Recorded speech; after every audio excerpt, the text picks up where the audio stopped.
कैसे हो? आज मैं क्लास 6 का हिस्ट्री चैप्टर 2 नंबर जो है ना, वो मैं जो इम्पोर्टेंस नोट्स होता है उसे मैं हाइलाइटर के थ्रू इस पे हाइलाइट करा है, ताकि आपको ज़्यादा इसमें मेहनत करने की ज़रूरत ना पड़े। आप डायरेक्ट हाइलाइटर को देखकर आप अपने नोट्स को प्रिपेयर कर सकते हो, राइट? तो बिना देरी किए हुए मैं स्टार्ट करते हैं। तो चैप्टर 2 है जिसका नाम है आखेट, खाद्य संग्रह से भोजन उत्पादन तक। अब इसमें एक नाम दिया हुआ है जिसका नाम है तुषार की रेल यात्रा। इन्होंने तुषार अपने एक रिश्तेदार की शादी में दिल्ली से चेन्नई जा रहा था, ठीक है? और वहाँ उन्हें कुछ ऐसी चीज़ें दिखाई दी, ठीक है, जिस पे वो सोचने पे मजबूर हो गया।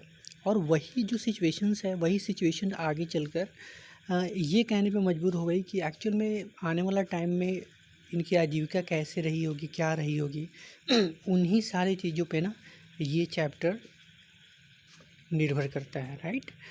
तो यहाँ जो फर्स्ट हाइलाइटर है, फर्स्ट हाइलाइटर में दे रखा है कि आरंभिक मानव, आखिर वे इधर उधर क्यों घूमते थे।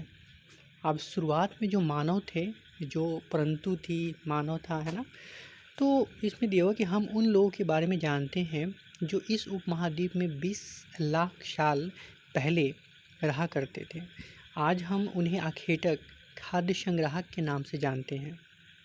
आमतौर पर खाने के लिए वे जंगली जानवरों का शिकार करते थे, मछलियों और चिड़िया पकड़ते थे, फल फूल, दाने, पौधे, पत्तियां, है ना, इकट्ठे किया करते थे, ठीक है। उसके बाद सेकंड हाइलाइटर में जो इम्पोर्टेंस है वो है कि आरंभिक मानव के बारे में जानकारी कैसे मिलती है। तो यहाँ दे रखा है कि पुरातत्वविदों को कुछ ऐसी वस्तुएं मिली हैं जिनका निर्माण और उपयोग आखेटक, खाद्य संग्राहक किया करते थे। यह संभव है कि लोगों ने अपने काम के लिए पत्थरों, लकड़ियों, हड्डियों औजार बनाए हों। इनमें से कुछ पत्थरों के औजार भी बचे हुए हैं, राइट? और नेक्स्ट जो इसमें दे रखा है हाइलाइटर के थ्रू, वो ये दे रखा है जो बहुत ही इम्पोर्टेंट है, पूरा स्थल। पूरा स्थल क्या होता है? पूरा स्थल उस स्थान को कहते हैं जहां औजार, बर्तन और इमारतें जैसी वस्तुओं के अवशेष मिलते हैं। ऐसी वस्तुओं का निर्माण लोगों ने अपने काम के लिए किया था और बाद में वे उन्हें वहीं छोड़ गए। ये ज़मीन के ऊपर, अंदर, कभी कभी समुद्र और नदी के तल में भी पाए जाते हैं, ठीक है। अब उसके बाद दे रखा है कि आग की खोज, जो कि बहुत ही इम्पोर्टेंस है। आग की खोज, कुरनुल गुफा, यहाँ राख के अवशेष मिले हैं। इसका मतलब यह है कि आरंभिक शुरुआती लोग आग जलाना सीख गए थे। आग का इस्तेमाल कई कामों के लिए किया गया हो, जैसे प्रकाश के लिए यानी कि लाइट के लिए, मांस को पकाने के लिए, भुनने के लिए और ख़तरनाक जानवरों को दूर आदि भगाने के लिए। यानी कि जब हम आग, जो कोई जानवर है होता है जंगल में, तो हम कहीं ना कहीं वहाँ लाइटर जलाती है, आग को जलाती है ना, तो उस आग की डर से ना वो वहाँ से निकल जाता है, यानी कि उन्हें डर हो जाती है, भाग जाते हैं इसके वजह से, राइट? सेम कंडीशन यहाँ दे रखा है कि नाम और तिथियाँ। अब यहाँ कुछ इम्पोर्टेंट चीज़ है नाम और तिथियाँ के बारे में। हम जिस काल के बारे में पढ़ रहे हैं, पुरातत्वविदों ने उनके बड़े बड़े नाम रखे हैं। आरंभिक काल को वो पूरा पाषाण काल कहते हैं। यह दो शब्दों, पूरा यानी प्राचीन और पाषाण, ठीक है, यानी पत्थर से बना है। यह नाम पूरा स्थलों से प्राप्त पत्थर के औजारों के महत्व को बताता है। पूरा पाषाण काल 20 लाख साल पहले से 12,000 साल पहले के दौरान माना जाता है, जो कि बहुत ही इंपॉर्टेंस है, क्वेश्चन पूछ सकता है इससे रिलेटेड। इस काल को भी 3 भागों में विभाजित किया गया है: आरंभिक, मध्य और उत्तर पूरा पाषाण काल। जिस काल में हमें पर्यावरणीय बदलाव मिलते हैं, ठीक है, उसे मेसोलिथ यानी मध्य पाषाण युग कहते हैं। इसका समय लगभग 12,000 साल पहले से लेकर 10,000 साल पहले तक माना जाता है। इस काल के पाषाण औजार आमतौर पर बहुत छोटे होते थे। इन्हें माइक्रोलिथ यानी कि लघु पाषाण कहा जाता है, राइट? और इसमें नेक्स्ट पॉइंट जो दे रखा है, अगले अगले युग की शुरुआत लगभग 10,000 साल पहले से होती है, ठीक है। इसे नवपाषाण युग कहा जाता है, राइट? अब इसी से रिलेटेड जो है ना इम्पोर्टेंस है, वो ये है कि बदलती जलवायु, ठीक है। तो बदलती जलवायु मतलब क्या होता है कि लगभग 12,000 साल पहले दुनिया की जलवायु में बड़े बदलाव आए और गर्मी बढ़ने लगी। इसके परिणाम स्वरूप कई क्षेत्रों में घास वाले मैदान बनने लगे। इससे हिरन, बारहसिंगा, भेड़, बकरी और गाय जैसे उन जानवरों की संख्या में वृद्धि हुई, यानी कि बढ़ी, जो घास खाकर जिंदा रह सकते हैं। ठीक है। उसके बाद है खेती और पशुपालन की शुरुआत। ये कैसे हुई, राइट, इसके बारे में दे रखा है। इसी दौरान उपमहाद्वीप के भिन्न भिन्न इलाकों में, भिन्न यानी कि अलग अलग इलाकों में गेहूं, जौ और धान जैसे अनाज प्राकृतिक रूप से उगने लगे थे।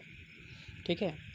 लोगों ने अपने घरों के आसपास ठीक है, चारा रखकर जानवरों को आकर्षित कर उन्हें पालतू बनाया होगा। ठीक है। यानी कि क्या होता है कि जो जानवर होते हैं ना, जैसे गाय हो गए, बैल हो गए, तो इन्हें हम क्या क्या देते हैं, चारा वगैरह। जैसे गाय बेसिकली जो होता है, इसे हम ताकि ज़्यादा वो भरपूर मात्रा में दूध दे, है ना, तो इसके लिए हम चाय का चारा यूज़ देते हैं उसे। तो वही इसमें दे रखा है कि लोगों ने अपने घरों के आसपास चारा रख कर जानवरों को आकर्षित कर उन्हें पालतू बनाया होगा। सबसे पहले जिस जंगली जानवर को पालतू बनाया गया वह कुत्ते का जंगली पूर्वज था। अब क्वेश्चन आपसे डायरेक्ट पूछेगा कि सबसे पहले, ठीक है, किस जानवर को पालतू बनाया गया है। तो अगर आपने सही ढंग से पढ़ा है तो आप इसका जवाब दे सकते हो। ठीक है। उसके बाद यहाँ कुछ इम्पोर्टेंट पॉइंट दे रखा है। बसने की प्रक्रिया, यानी कि जो इंसान बसा उसकी प्रारंभिक सिचुएशंस क्या थी और उस समय उनकी स्थिति क्या थी, राइट। तो उसके बारे में दे रखा है कि लोगों द्वारा पौधे उगाने और जानवरों की देखभाल करने को बसने की प्रक्रिया का नाम दिया गया। यानी कि यहाँ बहुत ही इंपॉर्टेंट पॉइंट है कि लोगों द्वारा पौधे उगाने, यानी कि जब हम नए पौधे उगाते हैं ना, तो उसका भी एक प्रारंभिक क्षेत्र होती है। ठीक है। और उसके साथ जानवरों की देखभाल करना, यानी कि जब हमारे पास जानवर कोई आ जाते हैं तो उसको हम क्या करते हैं, कितना हम अच्छे से उसको मेंटेनेंस में रख सकते हैं ना। ठीक है। तो इन सारी चीज़ों को रखते हुए कह रहा है कि बसने की प्रक्रिया का नाम दिया किसको, पौधों को और जानवरों को, राइट। अब इसमें कुछ और पॉइंट दे रखा है कि जानवर चलते फिरते खाद्य भंडार। कह रहा है कि अगर जानवरों की देखभाल की जाए तो उनकी संख्या तो बढ़ती ही है, साथ ही उनसे दूध भी प्राप्त हो सकता है। जैसे कि मैंने स्टार्टिंग में बताया कि चारा हम जानवरों को देते हैं। अगर कोई भैंस है या गाय है तो उसमें दूध की मात्रा में इंक्रीजमेंट, बढ़ोतरी होती है ना। तो अब यहाँ उस पॉइंट को रिलेट करेंगे तो यहाँ क्या आ रहा है कि अगर जानवरों की देखभाल की जाए तो उनकी संख्या तो बढ़ती ही है, साथ ही उनसे दूध भी प्राप्त हो सकता है, जो भोजन का एक अच्छा स्रोत है। यही नहीं, जानवरों से हमें मांस भी मिलता है। दूसरे शब्दों में पशुपालन भोजन के भंडार का एक तरीका है, जो कि बहुत ही इंपॉर्टेंट दे रखा है तरीका। अब क्या कह रहा है कि अस्थायी जीवन की ओर, यानी कि पुरातत्वविदों को कुछ पुरास्थलों पर झोपड़ियों और घरों के निशान मिले हैं, जैसे बुर्ज होम को क्या कहते हैं कि वर्तमान में कश्मीर में है बुर्ज होम। ये लोग गड्ढे के नीचे घर बनाते थे जिन्हें गर्तवास कहा जाता था।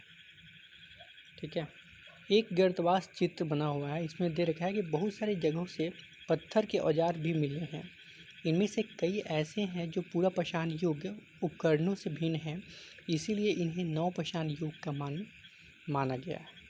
इनमें वे औजार भी हैं जिनकी धार को और अधिक पैना मतलब और ज़्यादा कतावदार करने के लिए उन पर पॉलिश चढ़ाई जाती थी, राइट। उसके बाद इम्पॉर्टेंट पॉइंट दे रखा है कि सूक्ष्म निरीक्षण, मेहरगढ़ के जीवन मृत्यु।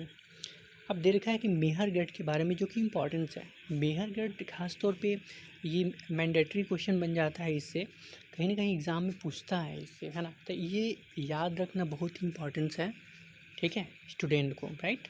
तो यहाँ मेहरगढ़ के बारे में दे रखा है कि मेहरगढ़ यह ईरान जाने वाली सबसे महत्वपूर्ण रास्ते बोलन दर्रे के पास एक हरा भरा समतल स्थान है। मेहरगढ़ संभवतः वह स्थान है जहाँ के स्त्री पुरुषों ने इस इलाके में सबसे पहले जौ गेहूँ उगाना और भेड़ बकरी पालना सीखा। अब देखो कितना अच्छा क्वेश्चन बना है इसमें।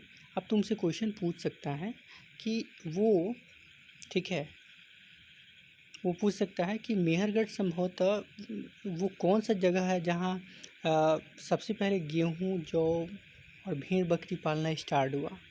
तो अगर आपको याद हो तो ऑलरेडी आंसर दे दो, कि नहीं याद हो, अच्छे से नहीं पढ़े हो तो बस इसमें फंस जाओगे, क्योंकि लगता है सब के सारे आंसर हैं, लेकिन अगर कंसंट्रेशन के साथ अगर रीड करते हो, पढ़ते हो, ठीक है, समझ कर, ठीक है, तो क्वेश्चन जब एग्ज़ाम में आएंगे ना तो वो रिकॉल करने लगता है कि हाँ मैंने ये चीज़ पढ़ी थी, या इसके अकॉर्डिंगली ये सही है और ये गलत है, राइट। चलो, कह रहे हैं कि मेहरगढ़ में इसके अलावा चौकोर तथा आयताकार घरों के अवशेष भी मिले हैं। प्रत्येक घर में 4 या उससे ज़्यादा कमरे हैं, जिनमें से कुछ संभवतः भंडारण के काम में आते होंगे, जो कि बहुत ही इम्पोर्टेंस है, ठीक है। अब यहाँ कुछ पॉइंट दे रखा है जो मैंने रीड करी है, कि इस पुरा स्थल कहने का मतलब क्या हुआ, कि ये जो स्थल है ना, ये गुफा है, ये जो स्थल है दे रखा है, ये पत्थर का गुफा है अंदर, इसी में इस चीज़ को तोड़ कर बनाए गए हैं। तो इसी के बारे में कह रहा है कि इस पुरा स्थल की खोज लगभग 100 साल पहले 4 स्कूली छात्र जो विद्यार्थी थे ना, वहीं ने की थी। इस तरह के चित्र लगभग 20,000 साल पहले से लेकर 10,000 साल पहले के बीच बनाए गए हैं।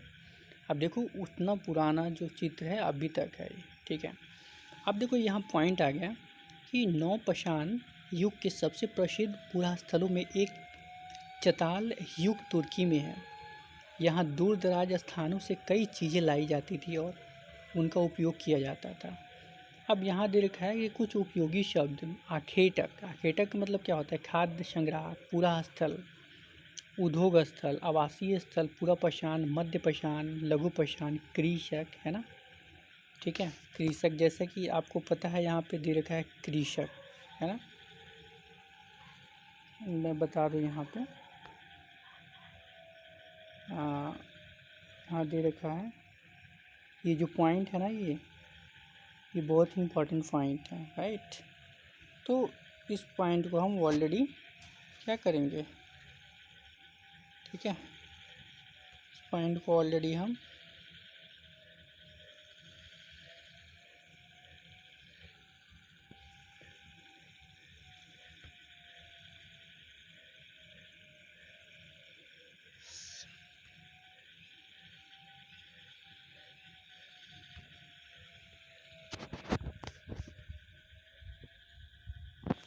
ठीक है। तो आई होप कि ये सारी चीज़ें आपको समझ में आ गई होंगी, है ना। अब बिना देरी किए हम अब